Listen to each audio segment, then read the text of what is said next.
Apocalipse, capítulo de número 5. Quem encontrou, diga amém. Está escrito assim: e vi na mão direita daquele que estava sentado no trono um livro, escrito por dentro e por fora, de todo ele selado com 7 selos. Vi também um anjo forte que proclamava com grande voz: quem é digno de abrir o livro e de lhe desatar os seus selos? Ora, nem no céu, nem sobre a terra, nem debaixo da terra, ninguém podia abrir o livro e nem mesmo olhar para ele. E eu chorava muito, porque ninguém foi encontrado digno de abrir o livro, nem mesmo de olhar para ele. Todavia, um dos anciãos me disse: não chores, eis aqui o leão da tribo de Judá, a raiz de Davi, que venceu para abrir o livro e desatar os seus 7 selos.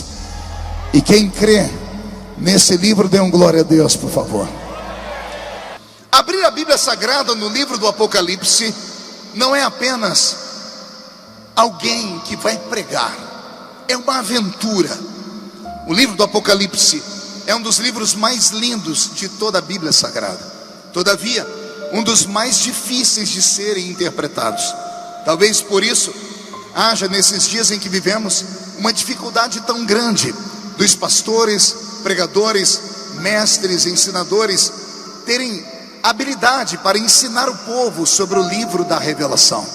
Esse livro é assim chamado como livro da revelação porque ele é em si uma revelação plena.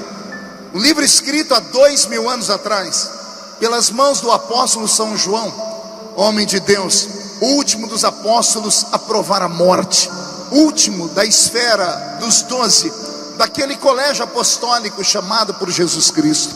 Quem conhece a história de João sabe que o Senhor Jesus o privou da morte para que ele pudesse ter uma visão, um vislumbre do Cristo não ressuscitado, mas glorificado.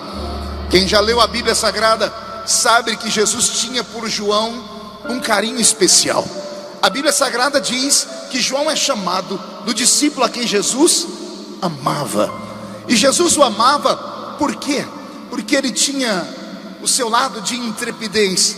Foi ele o único dos apóstolos que manteve um nível de intimidade com Jesus como nenhum outro teve.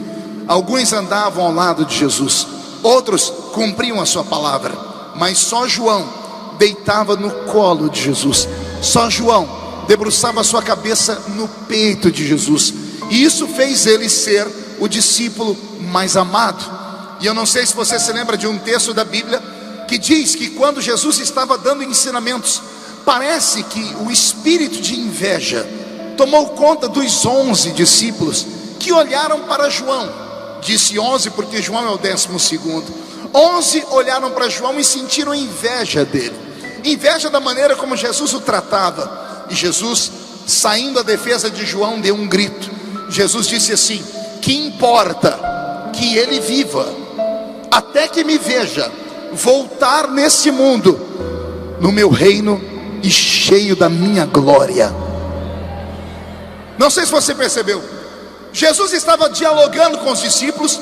Na defesa de João, ele lança uma palavra profética, e a profecia é essa: João não morre até me ver voltar aqui, glorificado, exaltado, não como homem, mas como Deus, Criador dos céus e da terra. Quem conhece a história trágica do colégio apostólico sabe que todos os discípulos, com exceção de João, teve uma morte trágica. Pedro foi crucificado de cabeça para baixo, ao próprio pedido. João, que agora vai estar aguardando na ilha de Patmos, assiste o assassinato de quase todos os seus amigos. Ele assistiu o assassinato de Tiago, seu irmão, que foi morto ao fio da espada. João Marcos foi arrastado pelas ruas de Alexandria até ter toda a sua pele esfolada do seu corpo. E faltar-me-ia tempo aqui para comentar com vocês a morte de Tomé, Bartolomeu e todos os demais. Todavia, de todos os que estiveram ao lado de Jesus, todos eles, com exceção de João, tiveram uma morte trágica, foram martirizados. Não que não tentaram matar João, mas a morte fugia dele. A história diz que o imperador Domiciano, que está imperando sobre Roma nesse tempo, ele fica sabendo que um dos discípulos de Cristo está vivo. Então ele quer que esse discípulo seja para todo o cristianismo que está nascendo ainda, que ainda não é conhecido como cristianismo, que é chamado de o caminho. Ele quer que João sirva de lição. Então ele manda trazer o velho João, que nesta época pastoreava a igreja de Éfeso, no alto dos seus 90 anos de idade.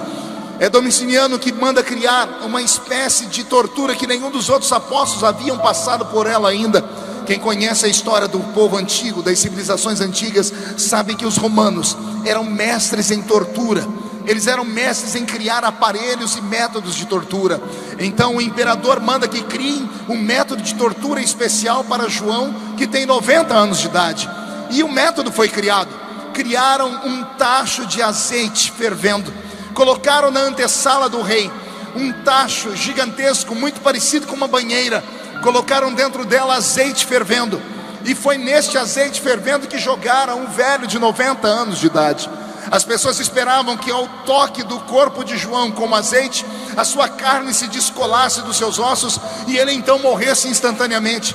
Todavia, o susto que tomou conta daquele palácio ecoa até os dias de hoje, porque quando jogaram João dentro do tacho de azeite fervendo, primeiro, João não morre. Segundo, o historiador diz que João senta dentro do vaso, dentro daquele lugar de azeite, e começa a tomar um banho de azeite quente. Eu acho que foi o primeiro banho de óleos da história. Primeira sessão de hidratação de pele da história acontece com João, o apóstolo. E então diz o historiador que o imperador, de pé no trono, pergunta a João: por que é que este azeite não te queima? E diz o historiador que João grita de dentro do tacho: é porque o azeite que está dentro de mim é mais quente do que o azeite que está por fora de mim. O que eu passo a contar agora é história, e história envolve a todos. Peço a sua atenção. Poucas pessoas conhecem a real história do motivo pelo qual João foi jogado na ilha de Patmos, e eu gostaria de revelar para vocês hoje. A ilha de Patmos não era uma ilha normal. A ilha de Patmos era uma ilha mística. Diga comigo, mística. Quero que você se lembre que o mundo antigo, da época de João, viviam sobre o regime dos helênicos. Os gregos e romanos tinham uma cultura helênica, uma cultura que dava vazão ao corpo físico e também ao lado metafísico. Os gregos eram os maiores criadores de deuses da história. O céu dos gregos era muito perto da terra, era logo no alto de uma montanha chamada Olimpo. E lá no alto do Monte Olimpo, o deus dos gregos chamado Zeus, que na verdade não era apenas um deus, era uma tríade. Zeus e seus dois irmãos, Hades e Poseidon. Um cuidava do mar, o outro cuidava do céu e o outro cuidava do inferno. Esses três pseudos-deuses, filhos de um outro deus que eles mesmos mataram, tinham na mente dos romanos o domínio. E esses deuses gregos, de vez em quando, desciam na terra para brincar com os seres humanos. Diz a mitologia que Zeus era o mais intrépido de todos. Descia na terra, dormia com as mulheres humanas e delas geravam filhos. Tais filhos eram chamados de semideuses. Diga comigo, semideuses. Você deve conhecer essa história. Se você não conhece, o seu filho conhece. Ou quem é cinéfilo, quem gosta de cinema, deve se lembrar do filme dos Titãs, Fúria de Titãs.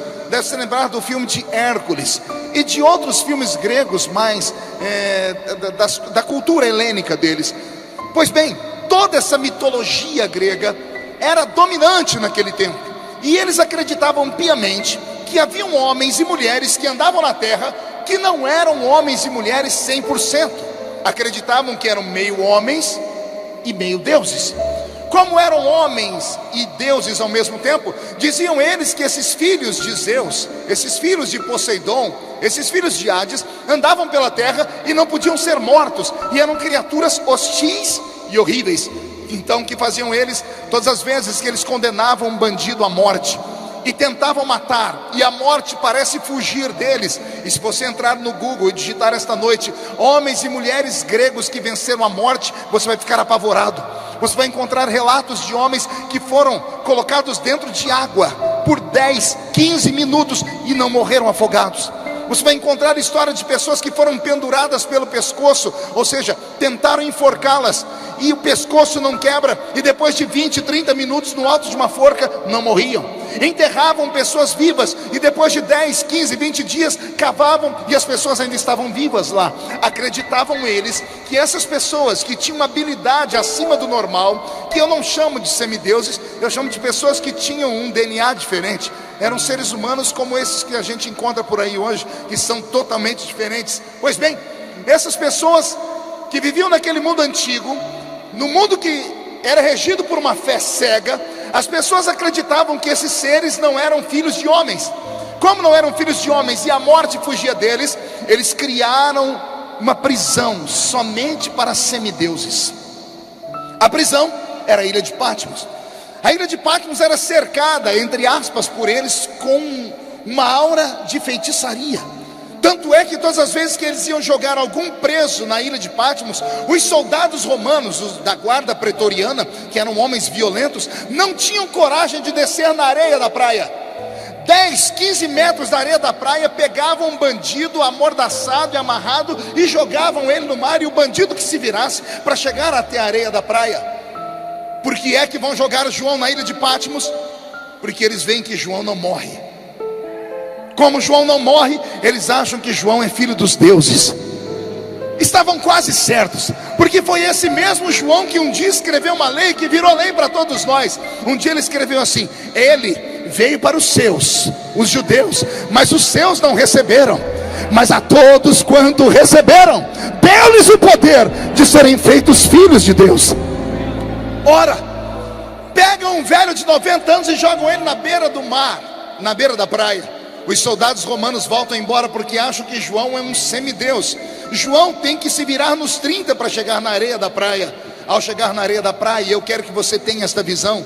Quero que você veja um homem de 90 anos, quase morto, porque teve que nadar com as mãos e os pés amarrados. Só Deus sabe como ele chegou à praia.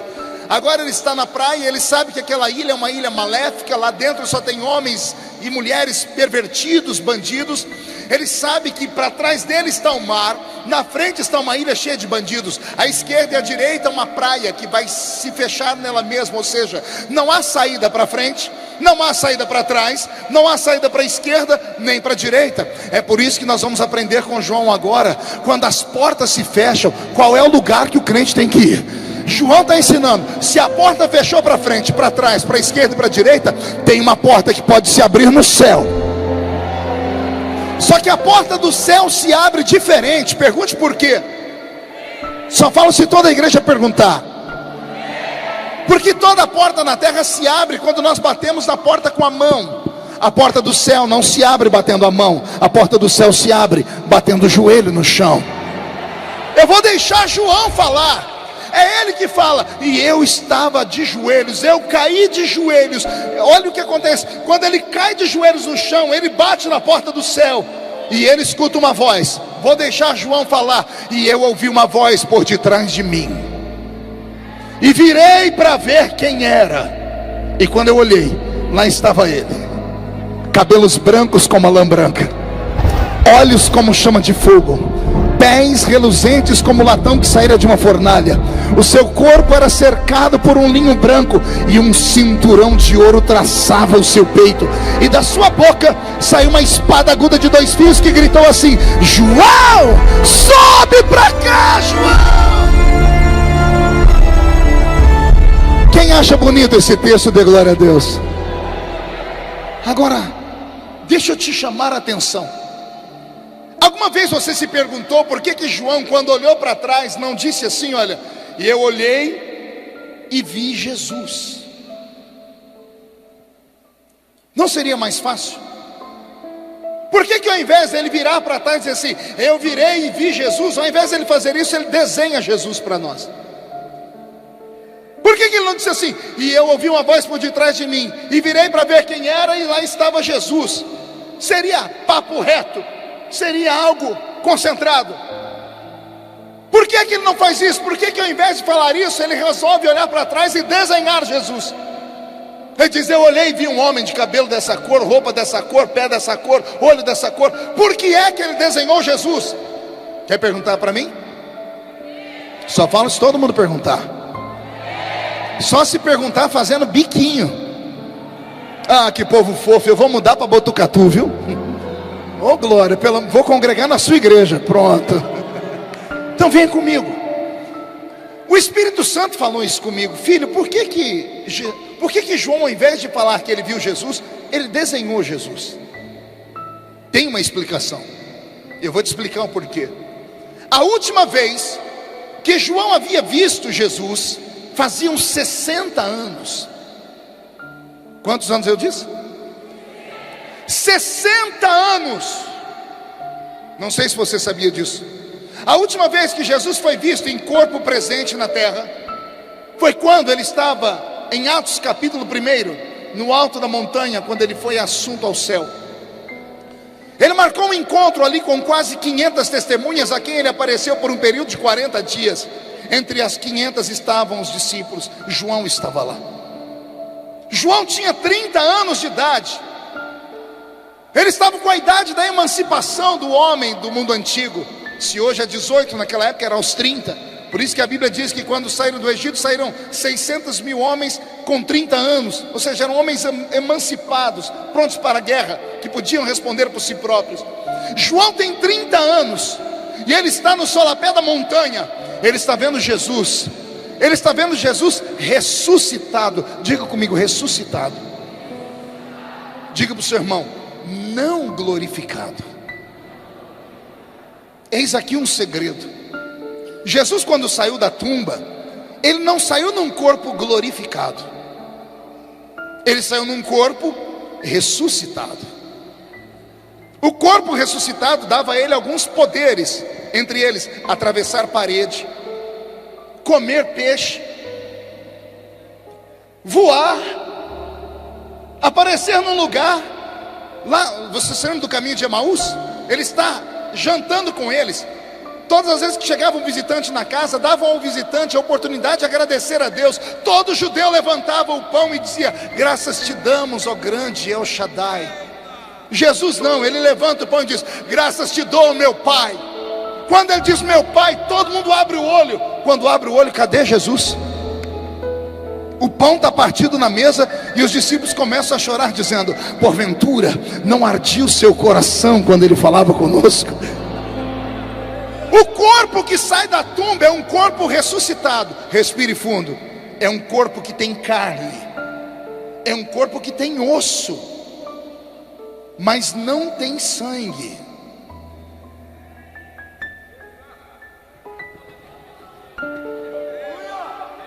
Existem alguns segredos na Bíblia que os crentes ainda podem aprender.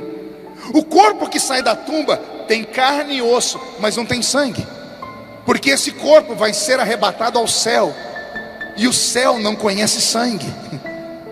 Detalhe, o sangue não podia subir para o céu, porque se ele tira o sangue do céu, a gente não tinha pecado perdoado. Só temos o pecado perdoado porque o sangue dele caiu sobre nós e permanece sobre nós. Quando João viu Jesus ressuscitado, ele viu Jesus com um corpo de 1,80 m aproximadamente, cabelos castanhos, olhos castanhos, magro, nariz torto, porque todo judeu tem um nariz adunco, vestindo uma roupa de linho feito na terra. Ele viu os buracos na mão de Jesus, aqueles que Tomé tocou. Ele viu os pés furados de Jesus. Então João, 60 anos antes, a última visão que ele viu de Jesus era essa. Ele viu um Jesus que tinha carne, osso, cabelo castanho, olhos castanhos e ferida nas mãos e nos pés. Amém até aqui? 60 anos passam. Quando ele olha para trás, ele vê o mesmo Jesus. Só que agora o cabelo não é castanho. Agora não tem furo no pé nem na mão. Os olhos dele não são mais castanhos, são como chama de fogo. João se lembra da promessa que Jesus fez. Eu comecei a pregação com ela: que importa que ele viva, até que me veja voltar no meu reino e na minha glória. Não entendeu? Vou desenhar. João tinha uma promessa de viver para ver Jesus voltar em glória. A última vez que ele viu Jesus, Jesus ainda tinha carne e osso. Quando a nuvem ocultou Jesus e Jesus desapareceu, ele foi para uma outra dimensão. E lá nesta outra dimensão, o corpo dele foi glorificado. João viu Jesus ressuscitado quando tinha 30 anos. Mas aos 60 anos, ou 60 anos depois, quando ele tem 90, ele não vê Jesus ressuscitado, ele vê Jesus glorificado. E como ele vê Jesus glorificado, ele sente um alívio na alma. Era a maneira dele dizer: agora eu já posso morrer. Porque viver nessa vida de 70 a 80 anos é enfado e canseira, diz a Bíblia. Um homem com 90 anos sofre mais do que qualquer outro. Todas as pessoas, quando chegam no alto de uma idade dessa, anseiam estar em outra vida. João ansiava morrer, mas a morte não podia tocar ele, porque ele tinha uma promessa. Ai Jesus, ó Deus falando. Você não entendeu? Para isso tem o profeta aqui. Ó Deus mandando um recadinho para você. O câncer não te mata, a AIDS não te leva, a bala perdida não te pega, um acidente não te mata, o inimigo não te toca, porque você tem uma promessa ainda. Eu vou perguntar de novo: há uma promessa de Deus na sua vida ainda? Eu vou fazer mais uma pergunta: existe alguém que tem uma promessa de Deus violenta na sua vida? Se você tem uma violência ou uma promessa violenta na sua vida, em nome de Jesus, tira essa tristeza do rosto. Se você tem uma promessa que não se cumpriu ainda, não vale a pena você ficar me olhando com essa cara feia, parecendo que foi batizado num pote de vinagre. Quem tem promessa não fica num culto como esse, com esse olho seco, parecendo olho de sapo que morreu no dia de enchente. Quem tem promessa reage nesta noite, porque a morte não te toca.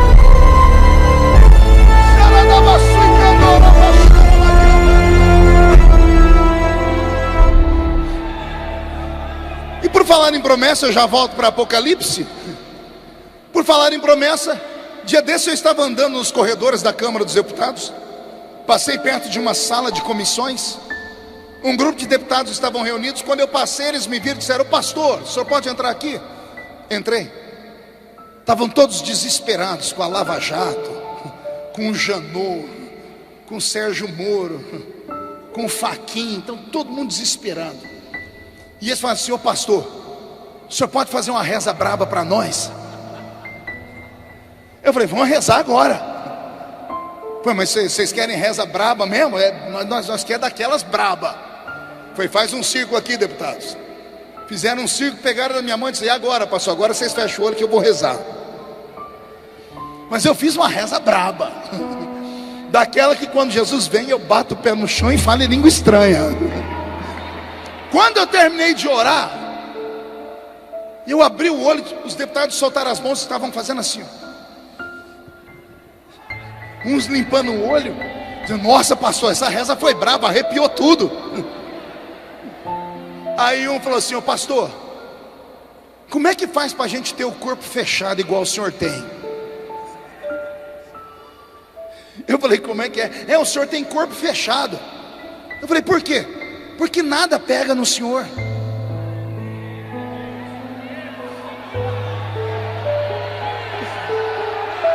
Olha o ímpio dando testemunho. Pastor, tudo que já aconteceu com o senhor, se acontece com a gente já estava morto. Tinha perdido o parlamento, casamento, trabalho, tinha perdido tudo.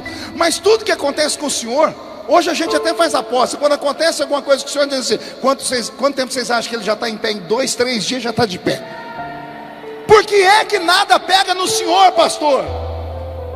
Eu falei para eles assim: nada pega em mim por causa de uma coisa: eu tenho uma promessa de Deus.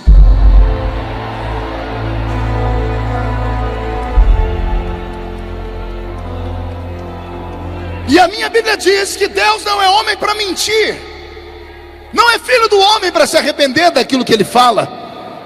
Isso no Velho Testamento. No Novo, Jesus endureceu a lei e gritou assim: passa o céu, passa a terra, mas as minhas palavras não passam jamais. Aí um deles falou assim: ô pastor, como é que faz para a gente ter o corpo fechado? Eu falei: procure na cidade de vocês uma igreja mas não pode ser uma qualquer. Eu disse, procura uma igreja barulhenta. Geralmente igreja muito barulhenta é pequenininha, porque as grandes não querem mais barulho, mas as pequenininhas ainda tem barulho. Procura uma igreja caindo aos pedaços, que a placa está até torta. Veja se dentro dessa igreja tem umas mulherzinhas de coque na cabeça. Se tem uns irmãozinhos com a gravata, que às vezes o nó da gravata é maior do que o pescoço. O senhor vai falar com eles falam Jesus. Eles vão ler a Bíblia, vamos ler a Bíblia no livro de Êxodo. Procura gente desse jeito. Aí uns falam, pastor, na minha cidade tem umas igrejas desse jeito. O que a gente faz? Nada, só entra e senta. Mas pastor, não tem que fazer nada disso não, porque se essas igrejas são das minhas, quando você entrar lá dentro, Deus vai tomar alguém e vai falar com você. Eu quero saber se tem alguém que tem promessa de Deus de verdade aqui. Então não dá um grito agora, não dá um berro de glória a Deus para acordar Botucatu.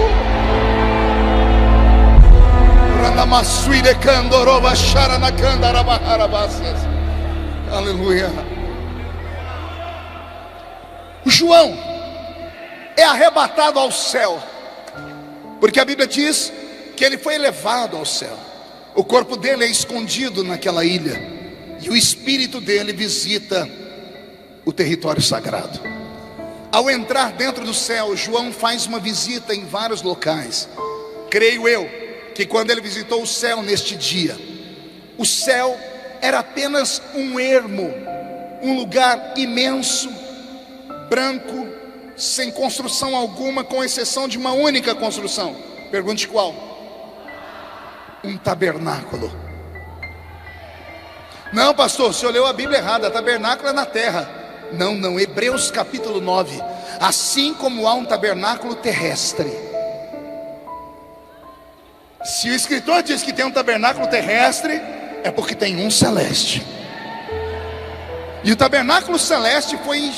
Quem enxergou ele pela primeira vez foi Moisés. E Moisés trouxe o modelo do céu para a terra. O tabernáculo que nós temos desenhado no Velho Testamento nada mais é do que um desenho do céu na terra. Diga comigo, céu na terra. Pergunte por quê? Porque o povo hebreu não sabia como adorar quando estavam no deserto. Passaram 430 anos no Egito, e os deuses dos egípcios tinham cara e endereço. No dia de adorar Ísis, todos os egípcios sabiam para onde iam, e os hebreus empregados iam junto. No dia de adorar Baal, Astarote, Azera, Marduk, os deuses da Mesopotâmia, eles sabiam quem adorar e onde adorar. Quando Deus tirou eles do Egito, pôs eles na península do Sinai, e Moisés disse, adorem a Deus, ficaram perdidos. Não sabiam se adoravam para frente ou para trás, se adoravam olhando para uma pedra, uma árvore, ou para uma nuvem, ou para o sol. Foi por isso que Moisés teve que subir ao céu para negociar com Deus uma maneira dele não destruir o povo, porque o povo não conseguia adorar aquilo que eles não viam. Por isso que o povo, na ausência de Moisés, cria um bezerro de ouro. Moisés desceu com as tábuas da lei primária, viu o povo adorando bezerro. Ele quebrou as tábuas e voltou para o alto da montanha, mais 40 dias de jejum. Ele jejuou 80 dias. Foi nesse final de 80 dias que ele conseguiu negociar com Deus. Deus disse para ele, se o povo quer um endereço para me adorar, eu vou dar o endereço. Você vai desenhar o céu na terra. Não entendeu? Eu vou repetir de novo. Você vai levar para a terra o modelo do céu. O tabernáculo é o modelo do céu. Esta igreja nesta noite é um modelo do céu. Se você está no átrio, eu te convido a atravessar o lugar santo e vir no Santo dos Santos comigo. Porque se você entrar no Santo dos Santos, você corre o risco de ver a glória de Deus se manifestando. Posso ouvir um glória a Deus por esta palavra? Depois de perambular pelas ordens do céu, e eu já explico porque eu acho que não tinha nada construído lá com exceção do tabernáculo, João é convidado a entrar em uma sala. E esta sala para mim tem nome. Ela se chama Santo dos Santos. Quando ele entra no Santo dos Santos, ele vê um ser assentado em um trono. Não há duas, nem três, nem quatro cadeiras, só há um trono. E tem um ser sentado no trono. Este ser tem na mão um livro, fechado por dentro e por fora. Quando João olhou o livro, Ele ouviu alguém gritar dentro daquela sala, um ser de branco: ninguém na terra, nem em cima e nem debaixo dela, pode olhar o livro, pode abrir o livro, ou pode ler o que está escrito dentro deste livro.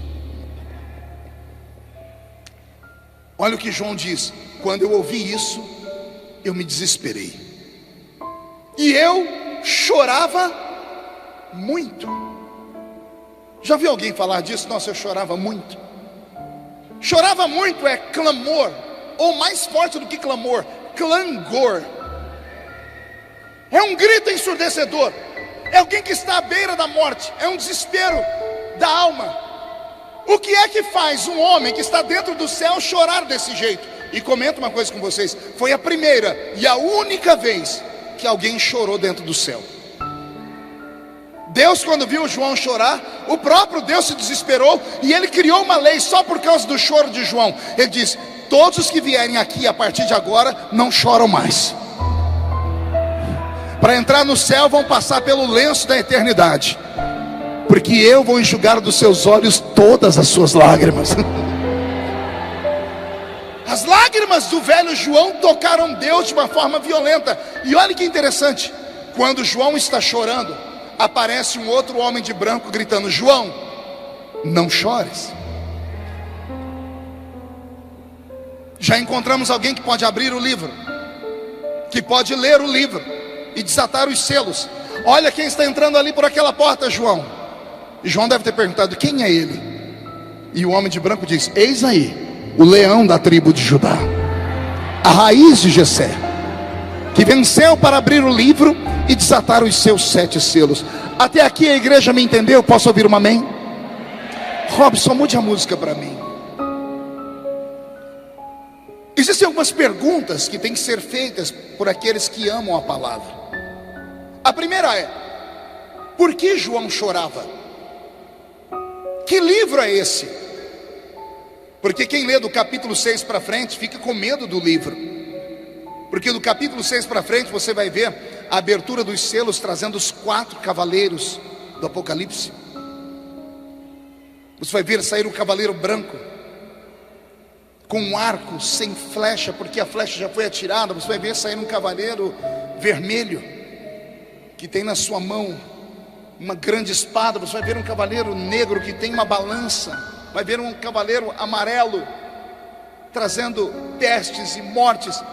Quem lê o Apocalipse do capítulo 6 para frente vai ouvir o toque das trombetas, vai ouvir que o mundo será destruído.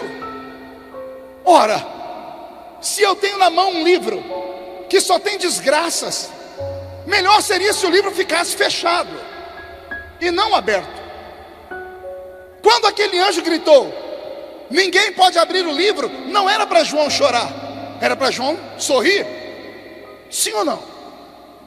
Se o livro só traz perdição, desgraça, fome, peste, guerra, terremoto, se o livro é um livro só de maldições, por que João chorou quando alguém gritou que ninguém podia abrir o livro?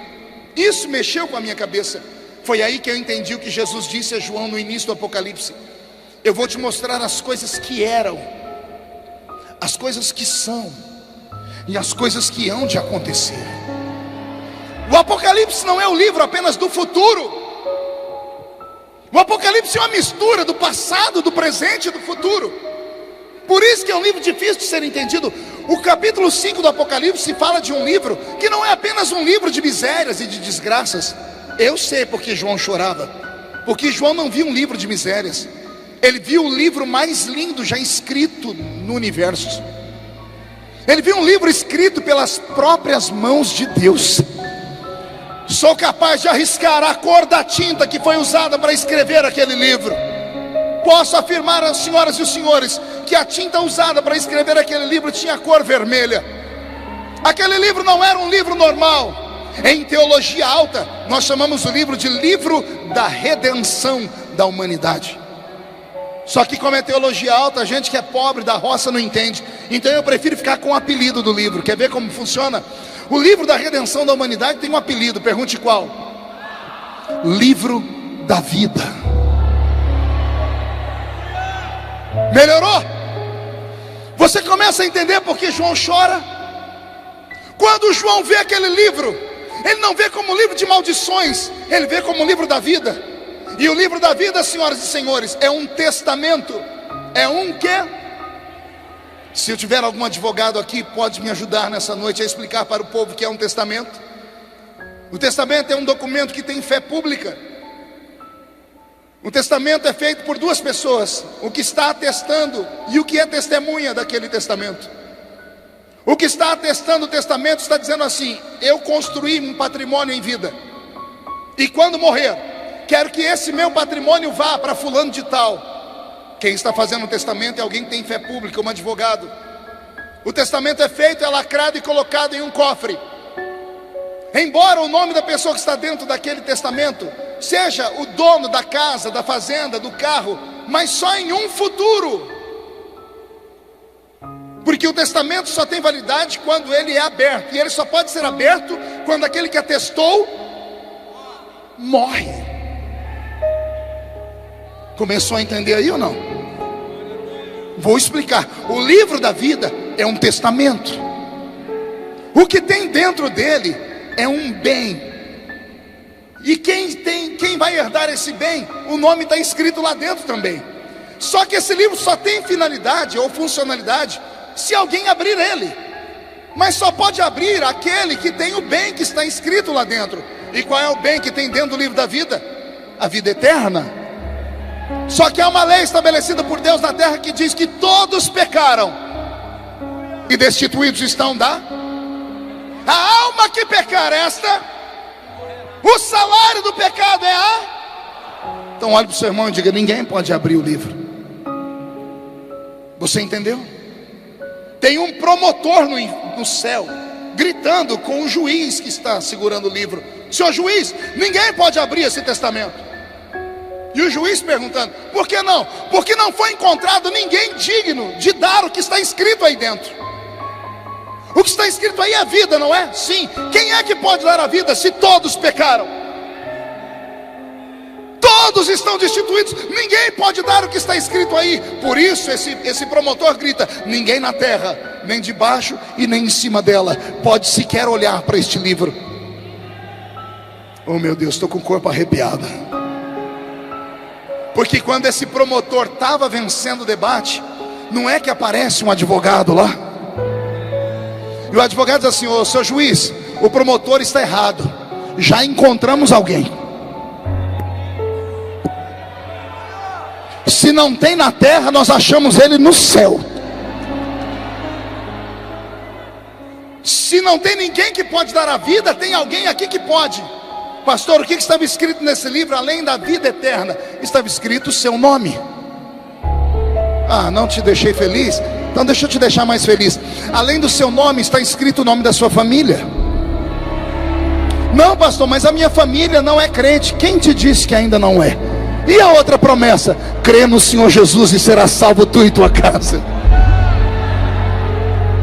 O nome do seu filho está escrito lá, sim, porque o livro foi escrito desde a eternidade passada, porque o Cordeiro foi morto antes da fundação do mundo. Ou seja, é uma carta marcada. Não há motivo para você se desesperar, não há motivo para você ficar aqui com essa boca travada. Segura aí, essa boca de aço, essa língua de ferro, esse queixo de concreto. Eu sei que muita gente já não tem mais prazer de ir no culto. É por isso que os crentes hoje em dia só conseguem entrar na igreja. Pastor, o que o senhor está falando? Posso? Todo mundo consegue entrar na igreja. Aliás, dia desse eu estava num culto, tinha 2 cachorrinhos assistindo o culto, sentado bem na frente do altar. Aí eu falei: ó, nós temos até o cachorro crente aqui dentro. Eu falei: sabe por que esses cachorros estão aqui na igreja? Porque a porta da igreja estava aberta. Qualquer um entra na igreja. Agora entrar no culto,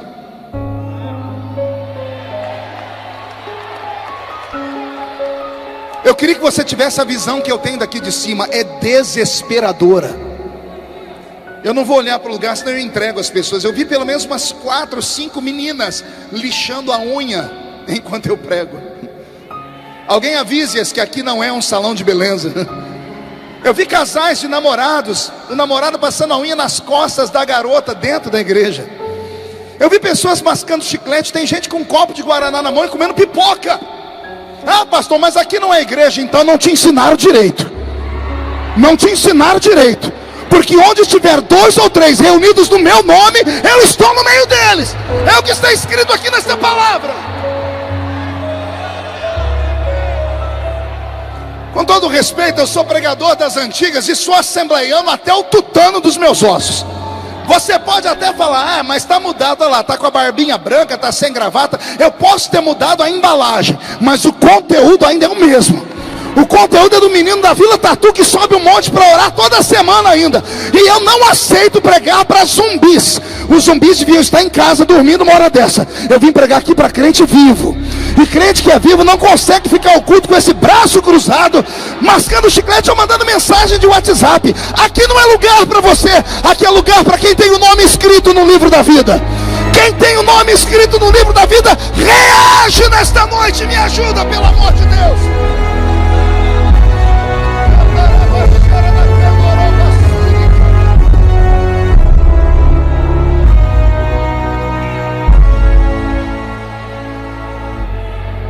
Eu acho que o convite do ano que vem vai ser cancelado, mas eu vou falar. Não suporto mais pregar para ciborgues. Como assim, pastor? A nossa geração é uma geração de robôs. Parece que o pastor tem um controle remoto, ele aperta o botão e fala, fica em pé, a pessoa fica, senta, a pessoa senta. Olha para a esquerda, a pessoa olha para a direita. Fiz de morto. Tem alguma coisa estranha, e muito estranha acontecendo. E não venha me dar essa desculpa que você não é mais como antes, porque agora você é estudado, viu? Dia desse eu participei de uma reunião onde os pastores falaram, a nossa igreja mudou, a nossa geração mudou, porque os nossos filhos são letrados e estudados. Ei, eu me comunico em 3 idiomas, escrevi 21 livros, tenho 4 formaturas, e pelo menos 2 vezes por semana eu subo um monte para orar no meio do mato. Eu falo com você do jeito que falo com o presidente da república. O problema não é o anel de formatura, não. O problema é a sua essência. O problema é que você enferrujou com o passar do tempo. Se eu fosse um pouquinho mais atrevido, eu ia dizer que o problema são seus pecados escondidos. A vida podre e porca que você leva longe dos olhos dos pastores e da igreja. A vida dupla que você leva na madrugada com esse WhatsApp, passeando pelo seu Facebook, mandando suas fotinhos, mandando suas nudes para os seus queridos namorados ou namoradas. Talvez esse seja o problema. Um dia desse eu estava num programa de rádio, entrou um crente daqueles bem atrevido e falou assim, pastor, como é que o senhor se sente pertencendo a uma geração de pastores que não tem unção para pregar? Me deu uma raiva. E eu falei, eu não tenho unção para pregar? Não é? Eu falei, o senhor tem um pouquinho. E eu falei, o que você quer dizer? Ele falou, eu venho de uma época que quando os pastores pegavam o microfone para dar a paz do Senhor, o culto acabava, de tanta glória que caía na igreja. Pregadores não precisavam pregar 2, 3 horas. Bastava um louvor e a glória de Deus descia sobre a igreja. E não era cantor famoso, um hino da harpa. Aí eu abaixei minha cabeça e chorei. Eu falei para ele, você não está completamente errado, porque eu também sou dessa época. Aí eu falei para ele, só que o problema não está só com os pregadores. O problema está com a igreja. Há 20 anos atrás, um crente só tinha 3 lugares para ir: igreja, casa e trabalho. Os mais afortunados tinham um 4º lugar, que era a escola, que na minha época quase ninguém estudava. Era igreja, trabalho, casa e alguns para a escola. Éramos ridicularizados e sofríamos preconceito por causa da Bíblia, por causa da roupa, por causa do cabelo. Não íamos nem para a festa de aniversário de parentes não crentes, para você ter uma ideia. Os vizinhos não gostavam da gente. Então o crente não via a hora de chegar o dia de ir para a igreja, porque quando ele se trancava naquela igrejinha de madeira, de chão vermelho, aqueles banquinhos duros, e os instrumentos eram só dois, uma sanfona e um pandeiro, e a gente chorava e gritava, porque lá dentro ninguém tocava na gente. E sabe o que era bonito? Pergunte o quê? Todo culto era uma experiência. Nós não perdíamos um crente para a novela. Nós não perdíamos um crente para a viagem de fim de semana para ir para a praia, para o Guarujá. Nós não perdimos um crente para a final do Fla-Flu, ou do Corinthians, do Palmeiras. Nós não perdimos nenhum crente para o Big Brother. Nossos filhos não saíam às noitadas para as baladas gospel. Mas domingo de manhã estávamos na escola dominical aprendendo a palavra. Nós sabíamos que Jesus ia voltar a qualquer momento. O tempo passou e dê uma olhadinha para nós.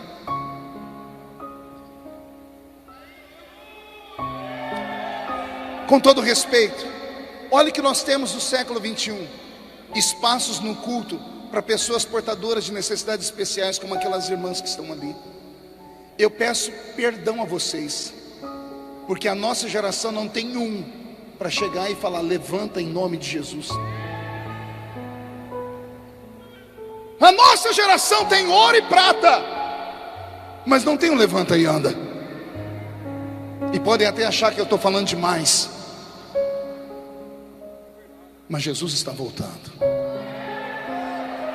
O Deus que faz promessas cumpre a promessa dele. Vou falar pelo que eu sinto. Alguns que estão aqui não vão provar a morte.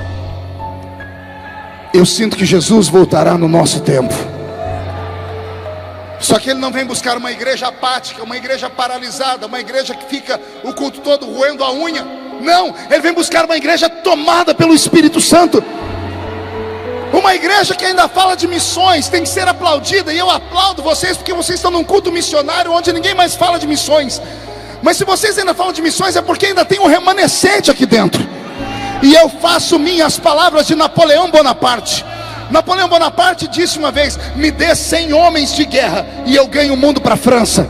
Digo eu aqui em Botucatu: me dê 100 homens ou mulheres cheios do Espírito Santo e a gente vira o Brasil de cabeça para baixo.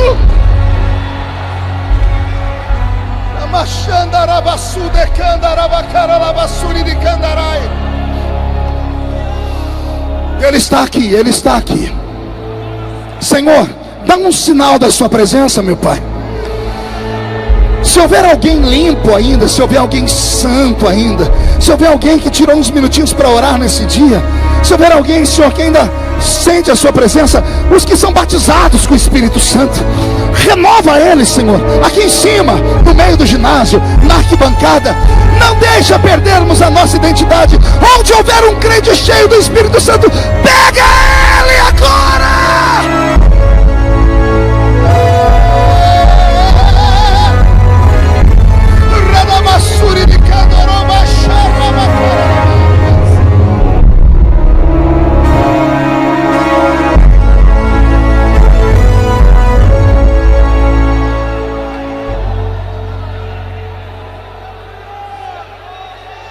Ah, se você soubesse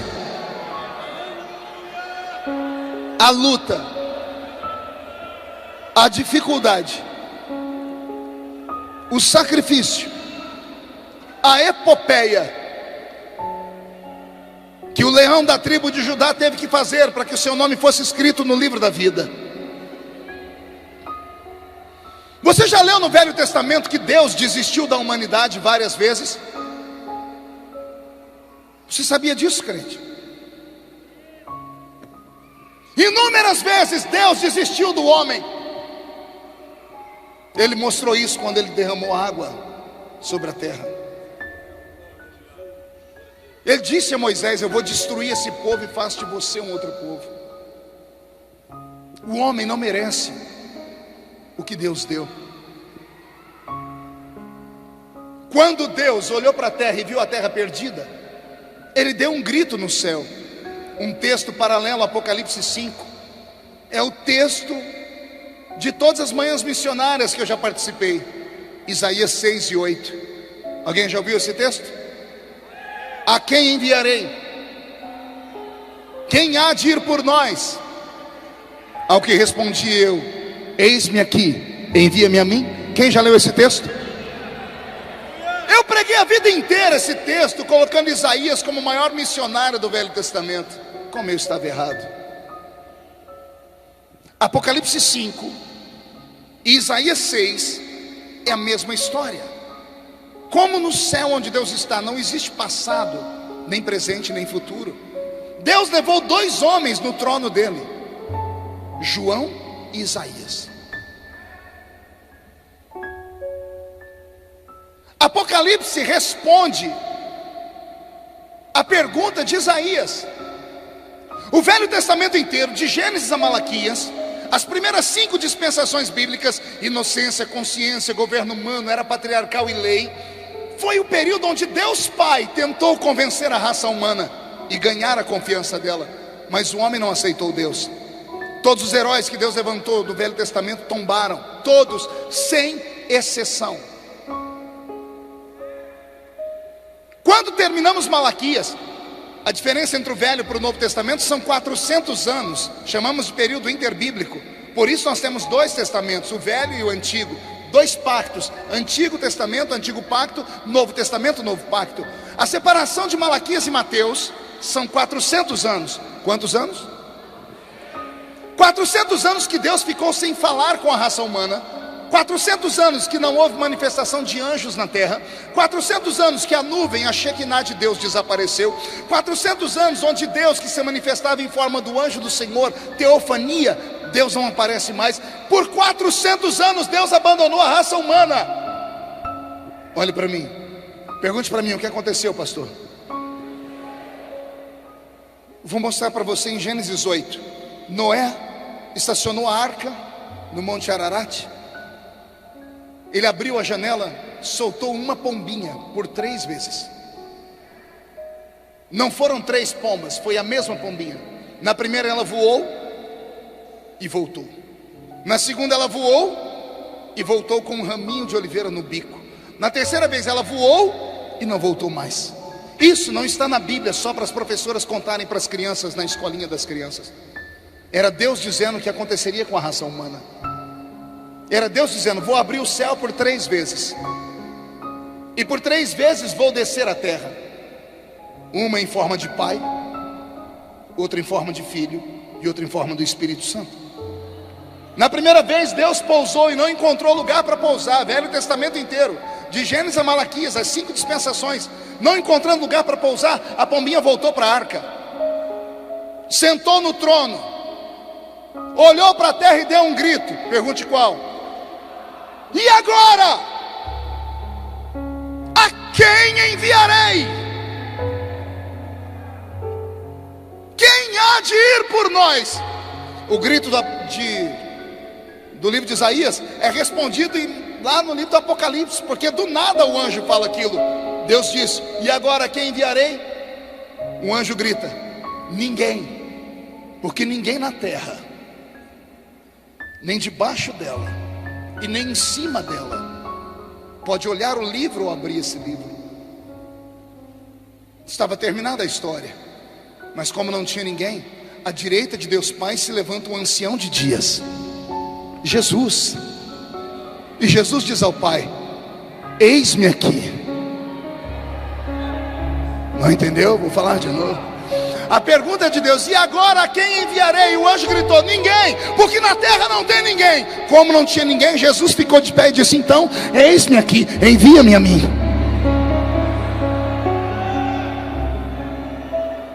Aí Jesus veio, amém? Só que a terra também não aceitou, mataram ele. E a pombinha volta para o céu, só que ela não volta vazia. A pombinha de Noé na segunda viagem voltou carregando no bico um raminho de... E Jesus não é a nossa oliveira verdadeira? E nós, jambuzeiros bravos que fomos nele enxertados? Olha como a Bíblia é linda. Na terceira vez a pombinha saiu da arca e não voltou mais. Pergunte por quê? Porque ela está aqui. Uns ficaram em casa para ver o corujão. Nós não queremos ver coruja, nós viemos para ver a pombinha do Espírito Santo voar e pousar sobre nós aqui nesta noite. Eu prometo que já estou terminando. Eu fico imaginando, e eu não sei se você já passou pela cabeça dos pastores que ensinam e que pregam, como foi o diálogo de Deus Pai e Deus Filho. Porque Deus Pai veio e o homem rejeitou. Aí vem Deus Filho. O dia que Jesus disse: eis-me aqui, envia-me a mim, eu imagino o Pai falando para ele: mas nós somos um. Quem vê a mim, vê ao Pai. O que é que você pode fazer, meu filho, que eu não pude? Está pronto para entrar numa revelação profunda? Eu imagino Jesus assim: papai, com todo o respeito que eu lhe tenho, o Senhor foi tentar convencer a raça humana e foi com o melhor que tinha. Quando o Senhor foi falar com o homem, o Senhor não desceu entre eles, o Senhor falava do alto da montanha, de cima da nuvem. O Senhor criou uma lei, olho por olho, dente por dente. O homem deveria ter temor, mas o homem não teve temor, o homem teve medo. Temor e medo são diferentes. O pai tem 70 anos, o filho tem 40 anos e é halterofilista. Numa discussão, o pai dá um tapa na cara do filho e o filho põe as mãos para trás e sai de perto. Porque ele tem medo do pai? Sim ou não? Não, porque se ele pegar o pai, ele mata o pai. Mas em temor, temor é respeito. Deus queria que o homem tivesse respeito e o homem passou a ter medo. Por isso que o homem não aceitou Deus. E aí vem Jesus e cria uma nova história. Diz: papai, deixa eu mostrar umas coisas para o senhor. Eu imagino Jesus fazendo aparecer diante dele um globo terrestre, numa visão holográfica. O globo está girando, imagina um globo terrestre aqui. E Jesus tocando num continente da terra, e sai uma foto de uma menina. E Jesus pergunta: papai, por que essa criança chora? E o pai diz: porque ela tem sede. E Jesus diz: e o que é a sede, meu pai? E o pai explica: a sede é um dispositivo de limitação da vida do homem. E aí Jesus diz ao pai: pai, tecnicamente é isso, mas o que é a sede? Por que pergunta, filho? Porque nós criamos a sede, mas nós nunca tivemos sede. O que você quer dizer com isso? Não dá para entender porque eles nos rejeitam. Eles nos rejeitam por causa das punições. Papai, girando o globo, esse menino, por que ele chora? Ora, meu filho, veja, ele só tem pele, osso e barriga. Ele chora por quê? Fome. E o que é a fome, papai? A fome é um dispositivo de limitação da vida do homem. Pai, eu não quero saber tecnicamente, eu quero saber o que é fome. Por que pergunta? Porque nós criamos a fome, mas nós nunca sentimos fome. Nós nunca vamos entender o homem. Pai, por que aquela mulher chora? Aquela mulher chora porque ela foi traída, meu filho. E o que é a traição, meu pai? De alguém bem próximo, de alguém que come conosco, de alguém que acorda conosco. Que dor é essa? E o pai fica em silêncio. Por que aquele homem chora, meu pai? Porque ele sepultou o filho. E o que é a sepultura de um filho? A separação. É a separação, é a morte. Mas o que é a morte? O que você quer dizer, meu filho? Nós criamos coisas para essa raça que nós nunca vamos entender, porque o homem não é como os anjos. Vou te dar um ensinamento. Anjo não tem sentimentos.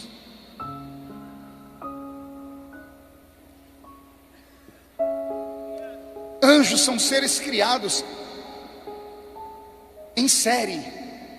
Em todas as civilizações do mundo, em todos os tempos, todas as pessoas que viram anjos desenham eles iguais. Brancos, cabelos brancos, rosto prateado, asa comprida. Já perceberam isso ou não? Os anjos aparentemente foram criados mais ou menos como Deus criou os animais da terra. Quem já viu o leão? Quem já viu 2 ou 3? Tem diferença? Tem diferença entre os elefantes, as girafas, os cachorros da mesma raça? Pegam os shih tzus, são todos iguais. Pega os bacetes, são todos iguais. Pega os gatos, são todos iguais. Parece que os anjos e os animais foram criados em série, com exceção de alguns. A Bíblia dá nome para 3: Miguel, Gabriel e Lúcifer. Na Bíblia católica vamos encontrar mais uns 5. O restante não. No livro de Enoque nós temos o nome de 200, mas o livro de Enoque não está na nossa Bíblia. Então parece que são seres criados de uma forma. Os serafins foram criados para louvar a Deus. Eles não fazem outra coisa. Desde que foram criados, eles só fazem isso: santo, santo, santo, santo, santo, santo, santo, santo, santo. Anjo criado para guerra não faz outra coisa a não ser guerrear. Miguel é anjo de guerra, sim ou não? Gabriel é anjo de guerra? Não. Mensageiro, comunicador, ministro das comunicações do céu. O dia que ele desceu para falar com Daniel, lá no capítulo 10 do livro de Daniel, ele foi bloqueado por demônios. Já viu falar de anjo perder para demônio? Pois lá está. Gabriel ficou preso 21 dias no céu, porque os demônios prenderam ele. Pastor, por que Gabriel não pegou os demônios pela orelha? Porque ele não é de guerra. Quando ele desce para entregar a oração para Daniel, ele diz assim: a tua oração foi ouvida desde o primeiro dia. Eu fiquei preso pelo príncipe do reino da Pérsia, mas o varão Miguel desceu do céu. O ministro da guerra guerreia. Vocês estão entendendo? Anjos não têm os talentos que nós temos. Anjo não tem paladar. Anjo não come. Anjo não tem olfato, porque não precisa de oxigênio para respirar. São seres eternos. Os animais irracionais são diferentes de nós também. Animal irracional não tem intelecto, não tem espírito, são alma vivente. Tanto é que quando Deus foi fazer os animais, Ele pediu uma mãozinha para a terra. Ele diz: terra, gera os animais aí. Os animais são frutos da terra e são chamados de alma vivente. Não minta para o seu filhinho dizendo que o totó foi para o céu dos cachorrinhos, porque não tem céu para cachorrinho, tá bom? Porque a vida dos animais começa aqui e termina aqui, porque eles não têm espírito. Eles vivem por instinto. Anjo é espírito. Os anjos foram criados assim, ó.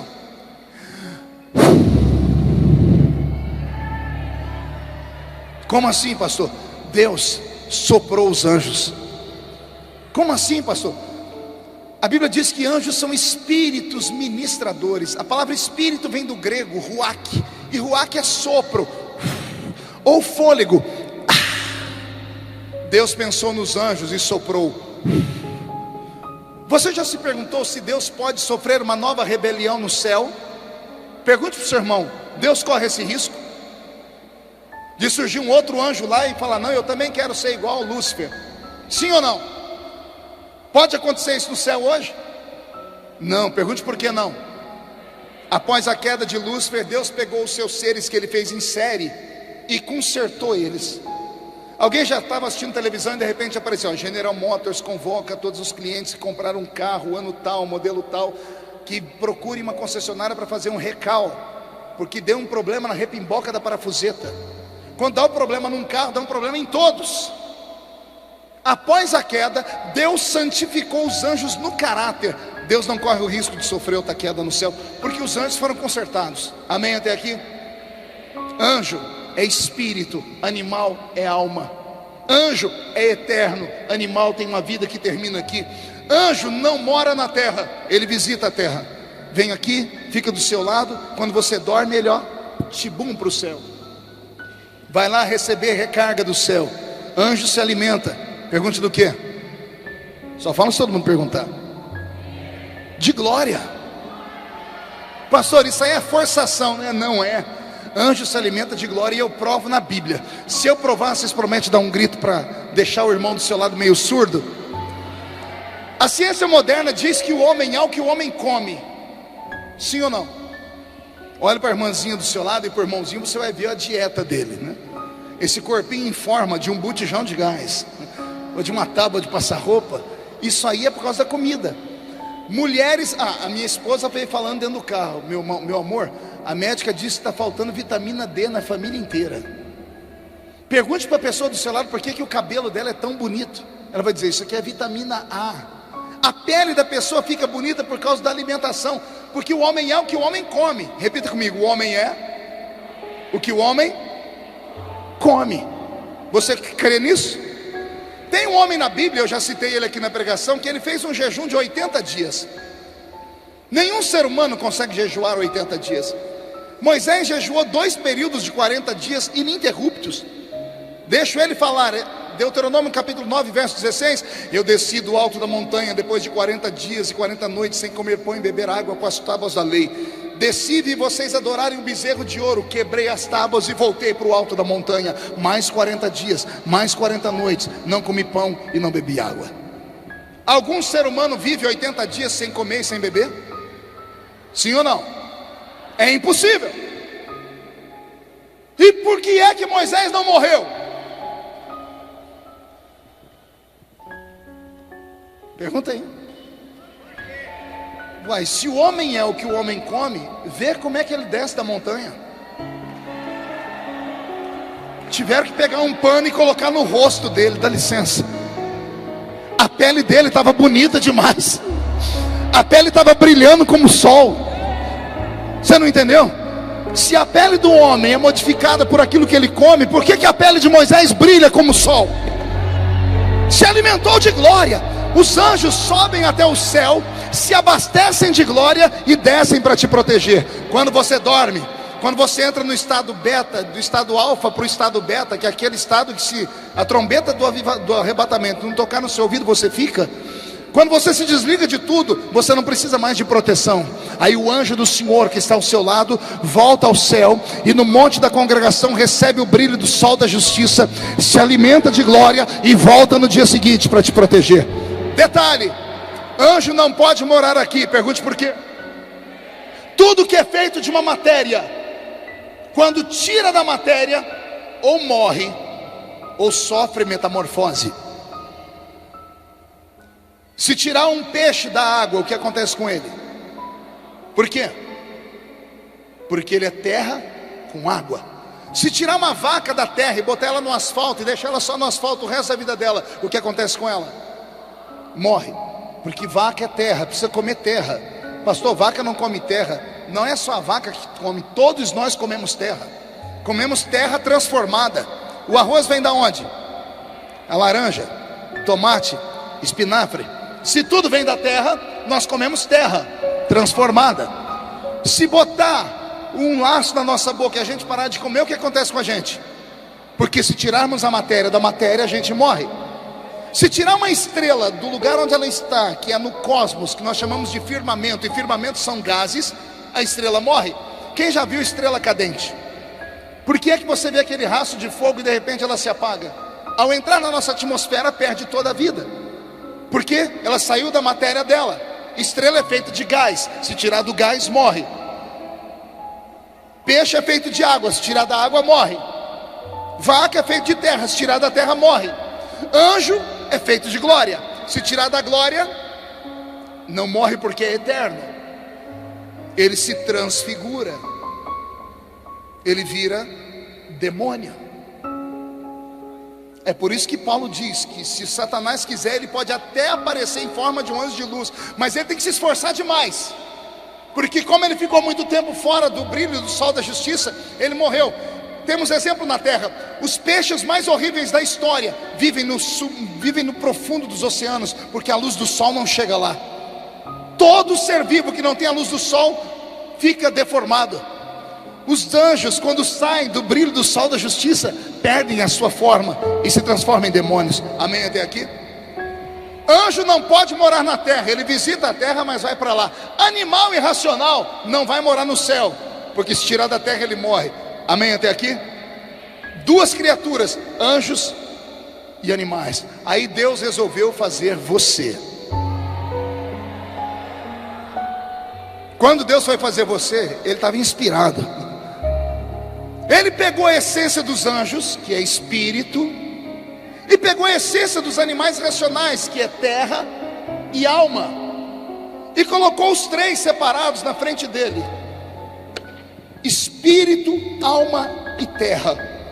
E Deus pensou: o que acontece se eu juntar os três?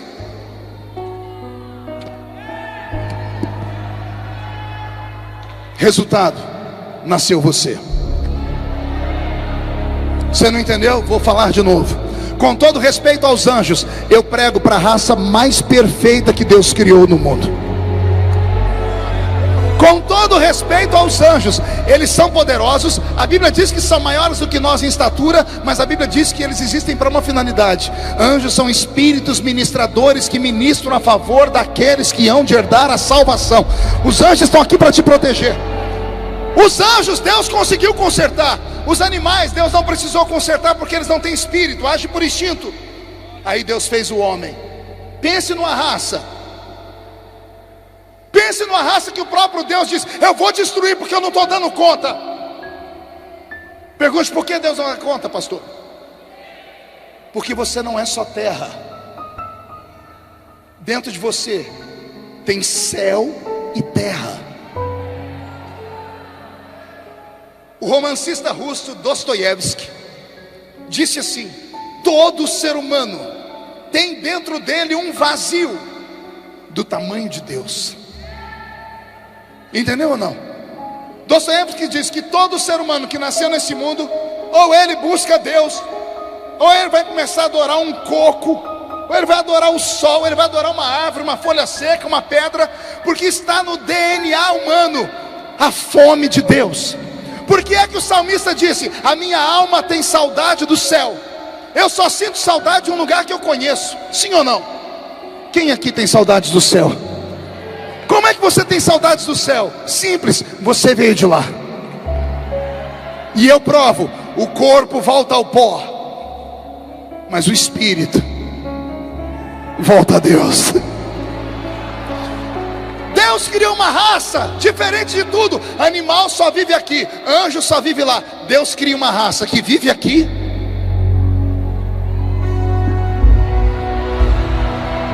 Eu amo ver vocês pensar: anjo só vive lá, animal irracional só vive aqui. Aí Deus criou você que vive aqui, e qualquer dia desse vai viver lá.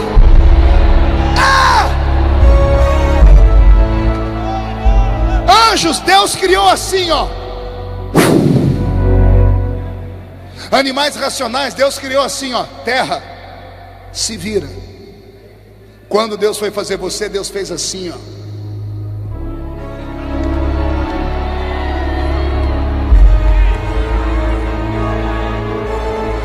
Estava com barro na mão, disse: agora eu preciso de um modelo para fazer o homem.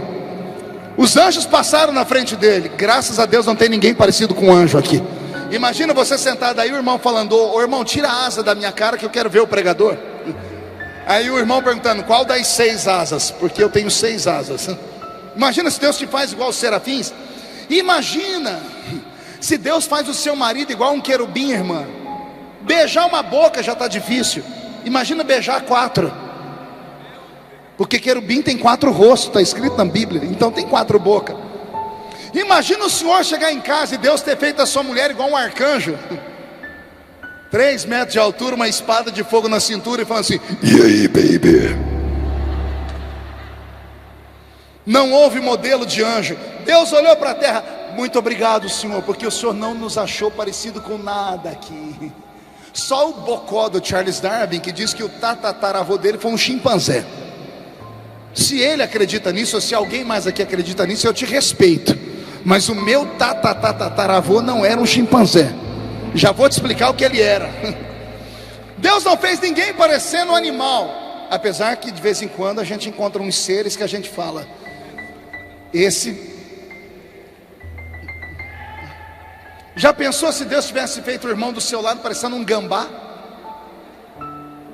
Se Deus te faz parecendo um porco espinho, e o pastor diz: dá um abraço no seu irmão, né? Apesar que tem gente que parece que quando vem para a igreja escova o dente com o rabo do gambá, né? Mas isso é outra conversa para um outro dia. Deus olhou para os animais e não viu o modelo, só sobrou a água. Eu imagino Deus olhando para as águas. Não sei se o rio Tigre ou o Eufrates, ambos banhavam o Éden. Deus está olhando, procurando um modelo. Ainda bem que Deus não nos fez parecendo uma orca. Já pensou se Deus faz o irmão do seu lado parecendo um baiacu? Fica nervoso, incha e solta espinho e veneno. Ainda bem que Deus não encontrou nada nas águas para fazer a gente. Como não tinha modelo entre os anjos, entre os animais da terra e os animais da água, eu imagino Deus olhando para as águas. Daqui a pouco a água para, o vento para de balançar a água. Água parada vira... Eita, eu vi alguém gritar. Água parada vira o quê? Espelho. E Deus está procurando um modelo para fazer o homem.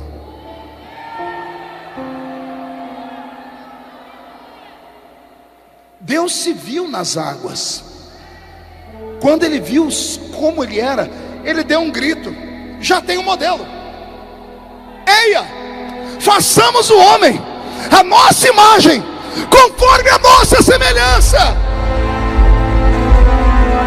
Então, com todo respeito, murcha a barriga e estufe o peito. Você nunca mais vai se sentir o verme do carrapato. Nunca mais vai reclamar que o seu cabelo é um pichainho. Nunca mais vai reclamar que você é gordinho ou magrinho. Você é imagem de Deus. O diabo morre de inveja de você, porque os anjos Deus fez soprando, os animais Deus fez conversando, mas você carrega no corpo a impressão digital das mãos de Deus. O ser humano é a única raça do mundo que carrega no corpo as marcas da mão de Deus. Amém até aqui? Partindo para o encerramento. Depois que Jesus diz ao Pai: nós criamos uma raça que não tem como entender, só há uma maneira de compreender. E o Pai pergunta: como? Eu descer lá, mas eu não vou descer igual o Senhor. O Senhor foi como Deus, eu vou ser um deles. Eu vou descer como homem. Eu vou nascer de uma mulher. Eu vou sentir sede, fome, dor. Eu vou sentir tudo que eles sentem. E eu vou ver se dá conta de existir naquele mundo sentindo tanto sofrimento. E Jesus foi testado e tentado de todas as formas. 33 anos e meio depois ele recebe um prêmio da raça humana, uma cruz no alto do Gólgota. E agora que ele está no Gólgota, temos um problema. Pergunte qual? Ele não pode morrer, porque o salário do pecado é a morte. A alma que pecar, esta morrerá. Mas ele não cometeu pecado. A morte está na frente dele no alto do Gólgota. A morte está usando o seu aparelho, o seu aguilhão, uma foice. Ela chega perto de Jesus e bate a foice no peito dele para cortar o fio de prata que segura o homem nesse mundo. Só que a foice bate com uma parede. A foice da morte se quebra. Pastor, essa historinha é para a gente achar bonitinha, né? Não, está na Bíblia. Paulo está pregando em Corinto, capítulo 15 da primeira carta. Ele está pregando cheio do Espírito Santo, e quando ele olha por cima da cabeça do povo, lá na porta, quem é que está lá? A morte. A morte aponta o dedinho para ele e fala: você. Entendeu ou não? Paulo está pregando, a morte está lá na porta. A morte fala para ele: você, Paulo, depois do culto, vou te matar. Qualquer um sairia correndo. Paulo olhou para a morte e deu um grito. Segura o som. Paulo olhou para a morte e disse assim: ó morte, ó morte, onde está o teu aguilhão, ó morte? Travada foi a batalha na cruz e lá você perdeu. Por isso os mortos podem ressuscitar. A morte não pode matar Jesus, então Jesus se entrega. Por isso que a Bíblia diz que ele se entregou. Ele olhou para o Pai e disse: consumado está, nas suas mãos eu entrego o meu espírito. Quando ele entregou o espírito dele, o véu do templo se rasgou. A terra ficou em trevas por um tempo. 3 dias depois, domingo de manhã, 5 mulheres estão na tumba. A pedra está rolada. 2 homens de branco estão por ali. Um deles grita para ela: por que procurais entre os mortos aquele que vive? Ele não está aqui, ele já ressuscitou. Por 40 dias ele aparece para os discípulos e para 500 testemunhas. Atos capítulo 1, ele termina de dialogar com eles. Ele vai subindo e uma nuvem o encobre e ele desaparece. Os 2 anjos que vieram escoltá-lo olham para baixo, descem e começam a tocar nos homens e mulheres que estão ali, dizendo: varões galileus, por que estáis olhando para cima?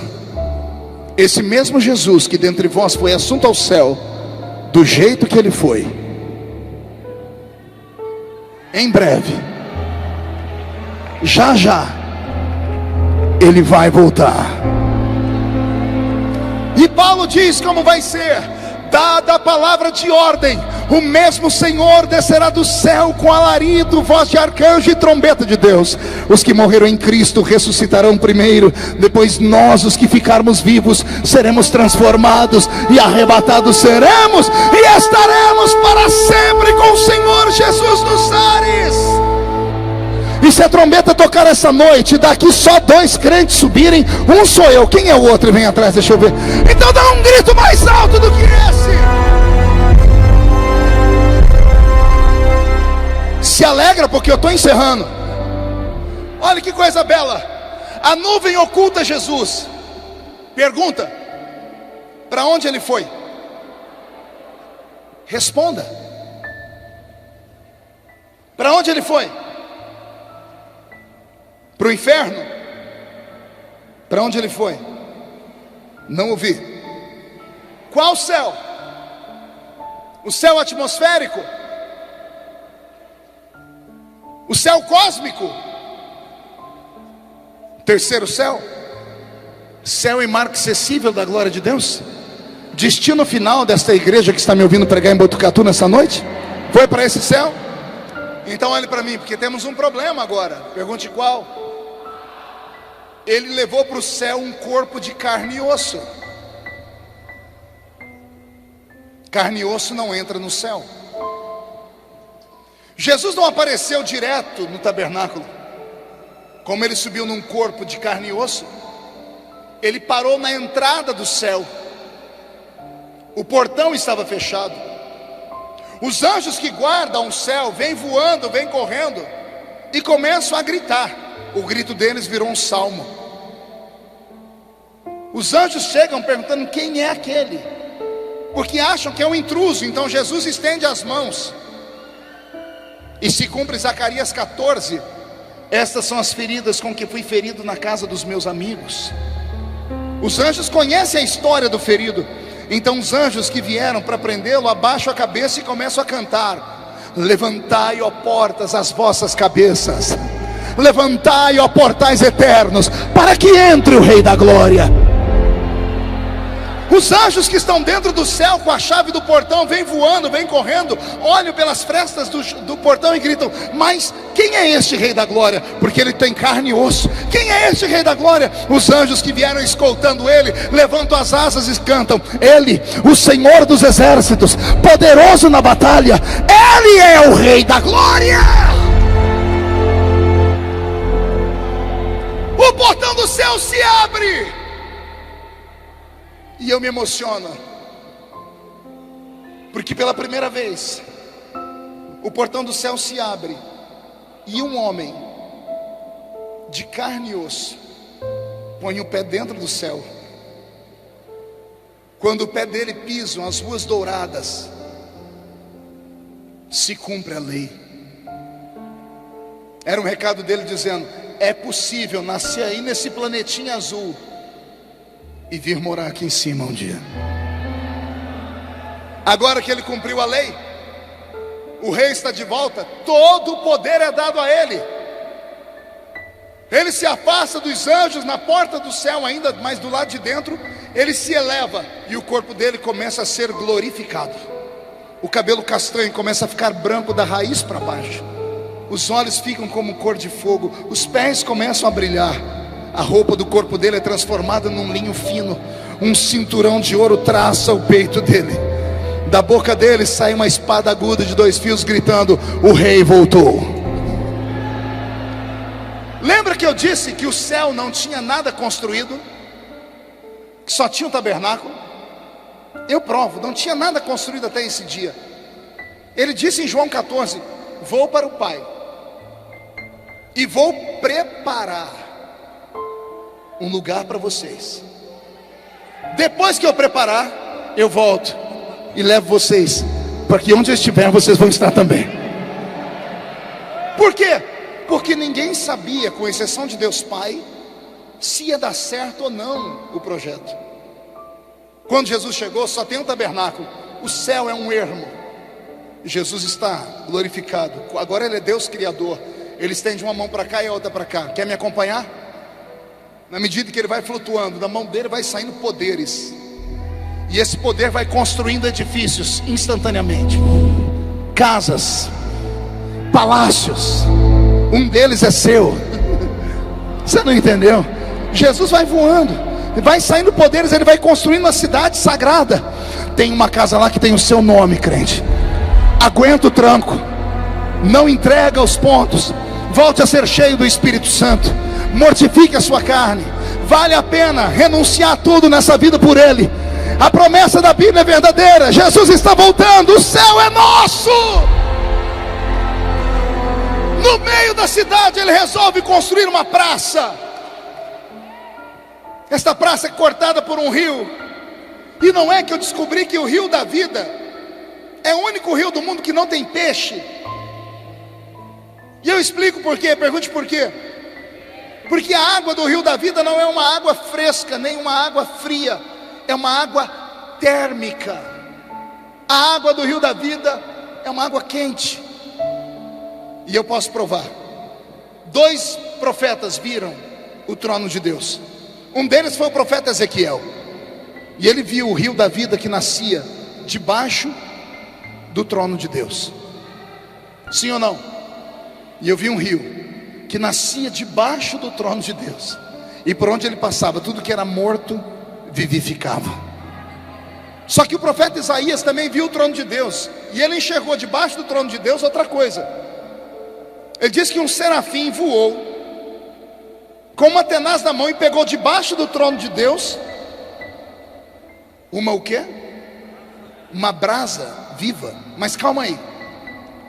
Se debaixo do trono nasce o rio, e debaixo do trono tem pedra quente, a água nasce, passa pelas águas quentes, e o rio é um rio de águas térmicas. E tem uma explicação para isso. Os mais velhinhos aqui já devem ter ido no médico. O médico disse: se puder, vai em Caldas Novas, vai tomar um banho nas piscinas de água quente, porque a água quente reconstrói tecidos, amortece o tempo, desenferruja as juntas e medulas. A água quente é água que cura. Existe um rio naquele céu, onde todos nós vamos nos banhar nele, porque todas as feridas que esse mundo maldito deixou em nós será curada quando entrarmos naquele lugar. Não perde a sua esperança. Eu encerro dizendo que agora Jesus vai entrar no tabernáculo. Ele passa pelo átrio, onde estão os 24 anciãos. Ele atravessa o lugar santo, onde estão os 7 Espíritos de Deus, 7 anjos poderosíssimos. E ele entra no Santo dos Santos. Está preparado? Só que para entrar no Santo dos Santos tem uma porta. Quem abriu essa porta, ou o véu, foi um dos anjos que vieram escoltar ele. Enquanto um abriu, o outro entrou. Quando o outro entrou, ele viu um homem caído no chão chorando. E esse que gritou, que viu o homem chorando, voou até ele e disse assim: João,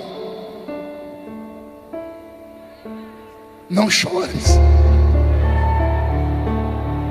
Como não chorar? Você é anjo, você já mora aqui. Se esse livro não for aberto, não vai ter igreja, não vai ter língua estranha, não vai ter salvação, não vai ter congresso em Botucatu, não vai ter glória.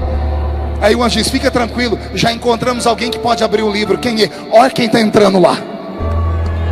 Eis ali o leão da tribo de Judá, a raiz de Jessé, que venceu para abrir o livro e desatar os seus 7 selos.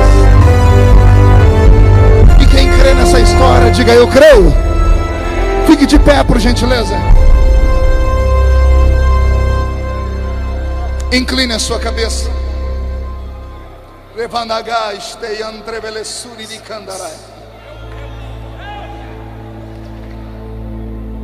Eu quero agradecer a sua paciência de ficar conosco até essa hora. Incline a sua cabeça. Eu quero orar por dois grupos de pessoas. O primeiro grupo é o que mais precisa, porque não tem nada pior em uma guerra do que um soldado ferido. O soldado ferido tira 2 soldados bons da batalha, porque tem que carregar ele. Eu não sei se alguém vai ter coragem de vir à frente do altar, mas eu não posso ter medo de perguntar. Tem um grupo de pessoas aqui que, enquanto me ouviam pregar, começaram a dizer para si mesmo: eu já fui melhor do que isso. Eu já sonhei mais. Eu já preguei, profetizei, cantei.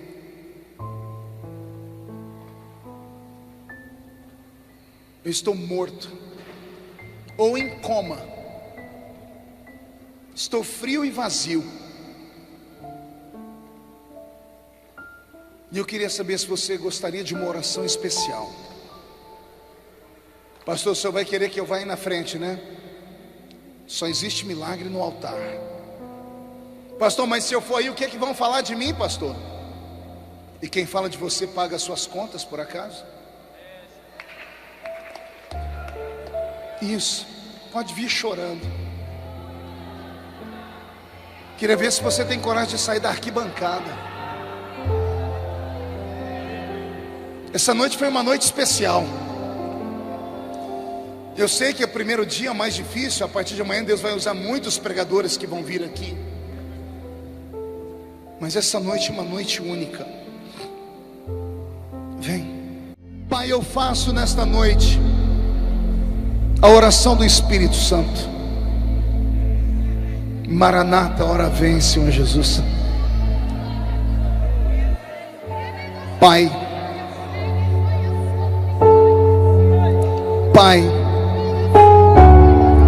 na minha frente estão homens e mulheres guerreiros, soldados. Não me importa como eles entraram aqui, me importa como vão sair daqui. Vieram aqui carregados de lutas, de tristezas, de angústia, mas o Senhor está enchendo eles do Espírito Santo nesta hora. Foram guerreiros e corajosos de saírem da arquibancada, do meio da nave do templo, e vieram à frente do altar. Não podem sair daqui sozinhos. Faz cair sobre eles a sua presença, faz cair sobre eles a sua glória nesta hora. Onde houver um deles batizados com o Espírito Santo, renova eles agora. Libera os dons do Espírito Santo nesta hora. Aleluia.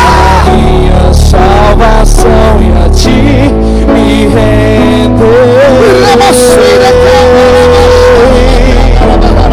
Se ao teu lado estou, seguro em tuas mãos, eu nada temerei.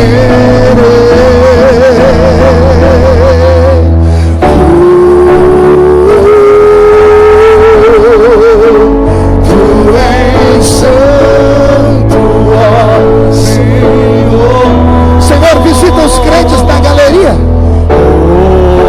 Visita este altar.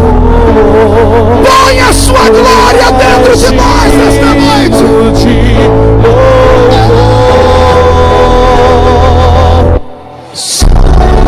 Em ti confiarei, eu nada terei. Em frente eu irei, Pois eu sei que vivo estás, e um dia voltarás no céu pra nos buscar, pra sempre reinarás.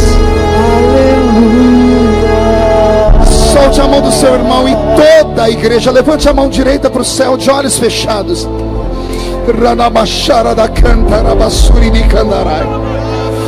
Diga comigo em nome de Jesus: todos os demônios que lutaram contra a minha vida, contra a minha salvação, contra a minha família, contra este congresso. Eu ordeno, venha para a palma da minha mão agora, feche a sua mão com força. Eu vou contar até 3, você vai jogar no chão e vai pisar em cima. E depois que você pisar em cima, eu queria que você abraçasse pelo menos 3 pessoas e falasse para elas: o arrebatamento da igreja está próximo, Jesus está voltando. Maranata, ora vem, Senhor Jesus. Você nunca mais será o mesmo. 1,5, sua família sentirá orgulho de você de novo. 2, quem viver verá, para ver o renovo e a renovação que vai descer sobre a sua congregação, sobre a sua casa. 2,5, Botucatu será chamada de capital do avivamento no estado de São Paulo. 3, jogue no chão, pise em cima, abrace 3 pessoas, profetize sobre elas. Em frente eu irei, pois eu sei que